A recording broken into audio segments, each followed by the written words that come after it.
Parati ko sanang makasadya, tingnano mang malyari, makapiblas at makasindi sulo. Gird your loins and light your lamps. Nga naning apong Ginoo. Ala pong makibalo nung kapilan niya in kawakasan. Nung kapilan malyari iti. Or nung kapilan nakatamausan ni nga pong Ginoo. Para muli na kaya. No one knows. Therefore, kailangan tamong makasadya. Parati ko sanang makasadya. Yun makanano yung pamagsadya? Well, adwang bagay, adwang paralan. Muna, gird your loins. Makapiblas. Gird your loins. Muli na sabihan, dapat makasadya ka king daratang kasakitan. Uli ning pamanukad mo, pamanyupad mo, kingapong Ginoo. In ancient times, din pong alipan, atin lang outer garment, susulod da. Manibat lala magakining waistline, waist da. Bangkanita, babalot do rin, bangkanita mas maging malagwa itang obra. Lalo na kailangan continuous, strenuous activities, matating support aking karelang katawan. So therefore, ibig na sabihin ng gird your loins, readiness for continued strenuous activities. So therefore, muli na sabihan, kimpanyatang nangyapong Ginoo, kailangan akit nakatamong alang patnang magobra. Kukumpletuan tamo itang responsibilidad tamo. Remember, we are here with mission. We are here with a mission. We have to fulfill our task and responsibilities. Anya, kailangan nga pong Ginoo angkit nakatamong magobra para king kayapan daring aliwa. Para king kayapan daring aliwa. So gird your loins, that's the first one.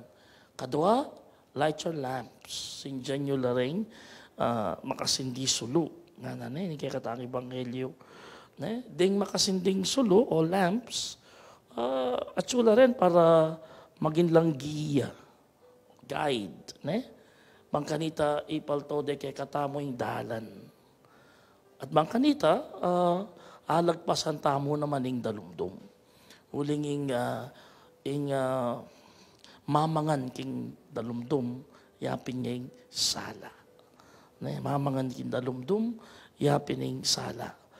Buli na sabihan kanita, light your lamps, you are ready for use at the service. Abang lingkod. Ako, iyong abang lingkod. We are to be at the service of others. Giving our time, talent, and treasure. Giving our time, talent, and treasure para karining kapat-kaparatang tao. Therefore, we must guide people. Kailangan talang gabayan, kailangan tayong ipalto itang ustong dalan o paralan, and gawang takbang, bangkanita, alagpasan, inkaralumduman, in kasalanan, whether this is personal, or communal, or societal.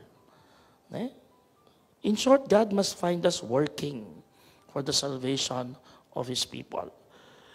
Nganingal dong iti, pagmasosyan tayo, ang kapesta ng Saint Anthony Claret. At nung lalawin tayo po, ining pari ngayon niya mo muna linubya as a Jesuit priest. Unang ina-complete itang task na may ganyang secular priest. Kadupa mi po, diocesan. And in that life, may nakit siya, he founded orders, congregations, dedicated to the Blessed Mother. Ila po detang Immaculate Mother. Ila po rin ako sa Claretians, the Claretian priests, and of course, atin mo naman counterpart na babae, the Claretian nuns. Balota na rin Claretians. So, yung founder na po, yapining pagmasosyan tamo ngayon. Yung santong pagmasosyan tamo. Unalawin tayo, Saint Anthony of Claret, makaparikilya dapat as a Jesuit priest, but he was called in another life, in another kind, in another task. At being ready, being ready at the service of others. So lalawin tayo, bangkanita mas lalo yung pang makapakibat kitang panagkat ni nga pong Ginoo, anya makanyang mig found orders. Bangkanita, deni, kaya bena, dening he founded the congregation, ilaring maging munamang lamps. Magsadyaking dalan at the same time maging dalan papunta king hapong Ginoo. So bakanta dire-diretso in obra. Nga ko pimpo, we simply do not know when the end time would come, and even our own homecoming king hapong Ginoo. Tamo balo. Liyabe tayo pakipanalangin tamo ini, for example, in Bishop na po in Tarlac. Nga mo nung ko even your pamanuli mo balo. Manyaman niya pong mag-basketball na bengi.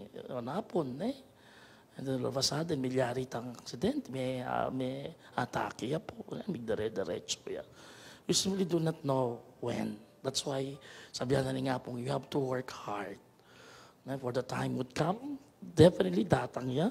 But the problem is we do not know when and how. Therefore, our task is to gird our loins and light our lamps. In that way, wherever dating end time, dating salitang kamatayan, Lord, I am ready. I am coming back to you. I am waiting to face you. So ito po kay katamong bakalan niya ni Aldo, ay tamo po sana manaya alang gagawan. Adong klaseng pamanaya Itang active waiting, ang po itang passive waiting. Kabang manaya ka, you can do a lot of things pa. Alway itang manaya ka, lakang gagawan. You still have to be productive in spite of waiting. So itang burining nga pong active waiting. Amen.